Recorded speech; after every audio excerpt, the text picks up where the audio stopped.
Tonight we gather for Good Friday worship, presenting to you the liturgical drama Facing the Shadows by John van der Laar. The drama takes place in the upper room, in the aftermath of events of Thursday night and Friday, where the followers of Jesus have regathered.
On this night, we gather to remember. We open our hearts and minds to relive the pain and victory which have become for us the way to the eternal.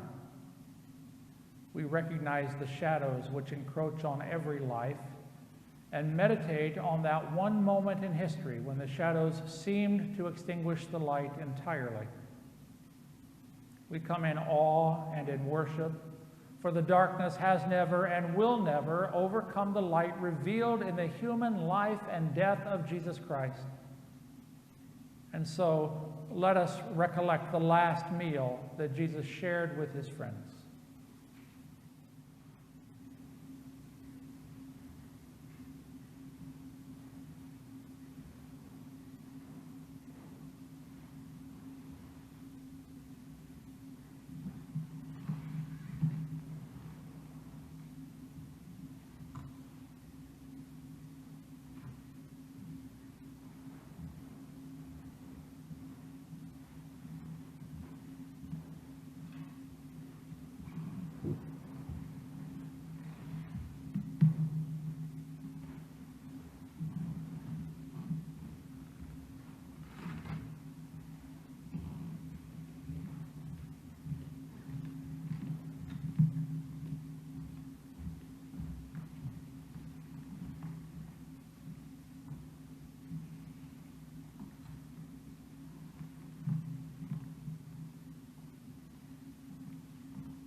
On the night of his agony and arrest, the followers of Christ gathered with him around a supper table. As they were eating, he took a loaf of bread and said to them, "This is my body broken for you. Take and eat this and remember me." When the meal was complete, he took the cup of wine and said to them, "This is my blood shed for you. Take and drink this and remember me." And because he did this then, so we do this now and always, in grateful and loving memory of the one who gave himself for us.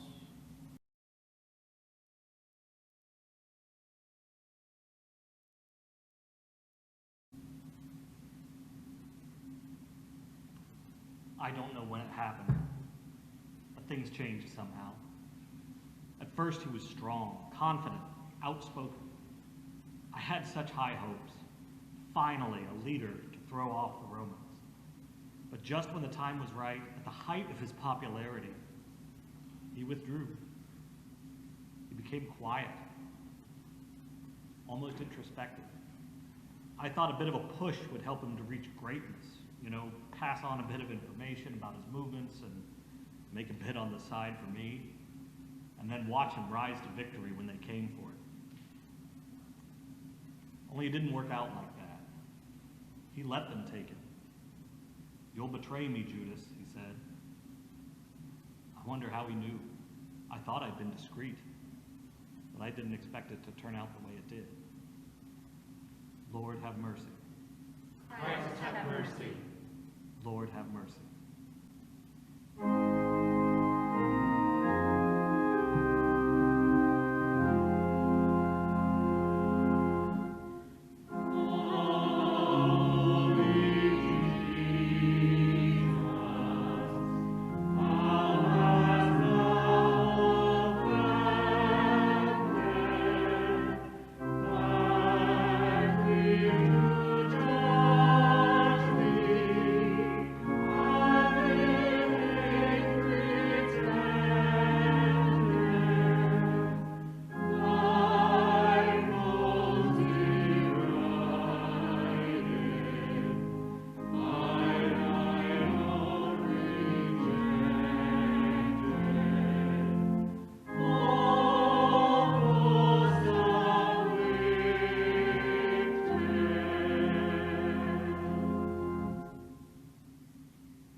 He was such a unique boy, my nephew, cousin to my sons, James and John, but more of a friend to them, really, and to me. He was always caring, always serving, always putting others first. I remember when I asked him if my boys could sit on thrones with him in his kingdom, one on his left and one on his right. "Salome," he said to me, "the great ones in God's kingdom are the ones who serve. Even I have come to serve and to lay down my life." I felt rather humbled that day. It's incredible that in his time of agony, praying all alone, the ones he served so well couldn't serve him in return, not for one short hour. There they were, my sons and Peter, all asleep, while Jesus cried and sweated blood. And none of the others of us were any better. Alone he prayed, "Take this cup away from me. But not my will, Father, yours be done." Lord, have mercy. Christ, have mercy. Lord, have mercy.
That was a dark night.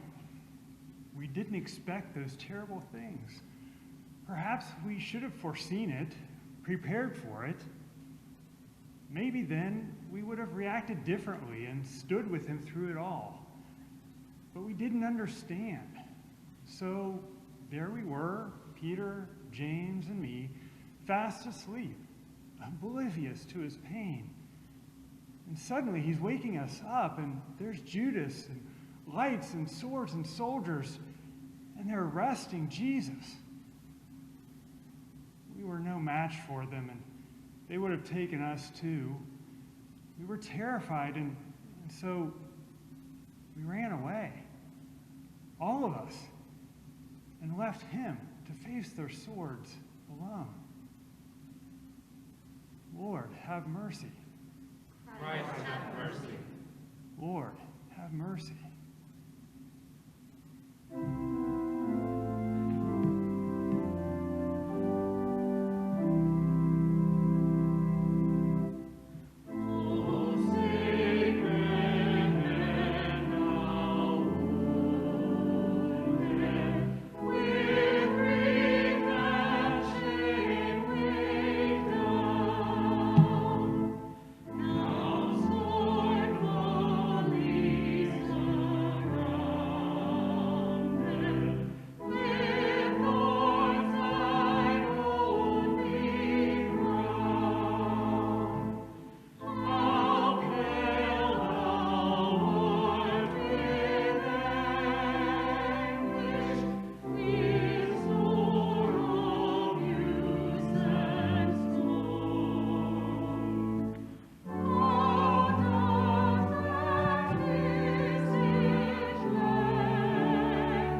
expected so much more for myself.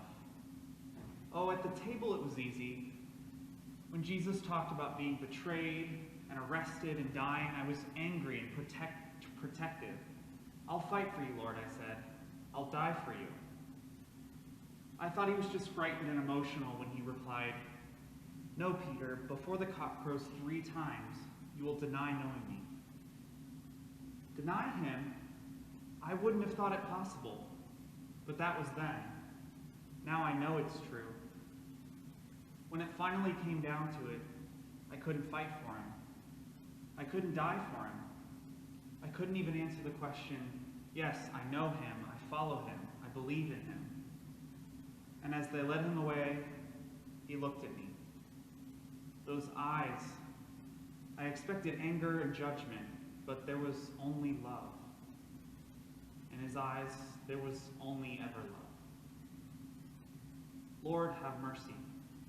Christ, have mercy. Lord, have mercy.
People were always curious about my devotion to Jesus, but it's easy to understand, really. I lived with accusations all my life: adulterer, madwoman, evil, demon-possessed. They said it all, and more. And some of it was true, but Jesus, he didn't accuse. He didn't judge. He didn't make any demands or require anything. For the first time, someone saw past the pain and brokenness of my soul and gave me the freedom that I longed for. Of course, I was devoted. Ironic that the one who accepted and included all without accusation should be forced to hear lies about himself, should stand alone and face all of those pointed fingers. The one whose only crime was acceptance, sentenced to death on the force of false accusations by the ones he sought to love and to heal. Lord, have mercy. Christ, have mercy. Lord, have mercy. Amen.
Somehow I've developed a reputation for doubt and questioning. A little unfairly, I think, but I do confess to being confused and uncertain, especially at the end. I mean, he healed the sick. He raised the dead. The whole nation was eating out of the palm of his hand. Then suddenly they were shouting, "Crucify him!" With all his power, he just stood there. And then when the soldiers mocked him, he took it all. They stripped his body, torn from the terrible flogging, and pretended to worship him as king with the crown of hard Judean thorns. They hit him, spat on him, and pulled out his hair and beard. How was I to understand this? He could have snuffed them out in a heartbeat. But he didn't. He just let them mock. Lord, have mercy. Christ, have mercy. Lord, have mercy.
Should I have known that moment would come?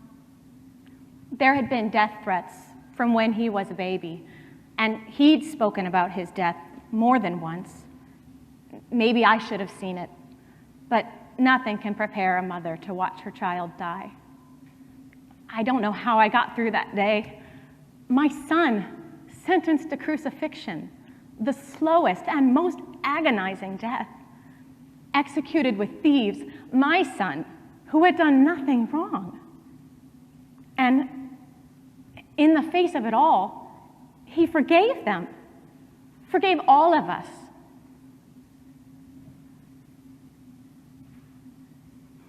And then he cried out, "It is finished." And as I watched that last breath leave his body, it was like it was me dying up there. Lord, have mercy.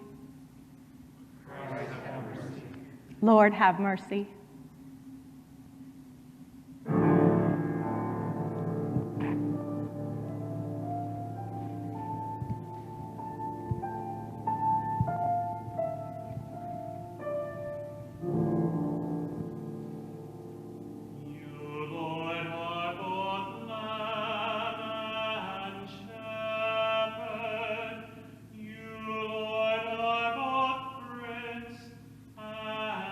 Slave.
If I was unprepared for Jesus' death, I was completely flabbergasted by what would follow.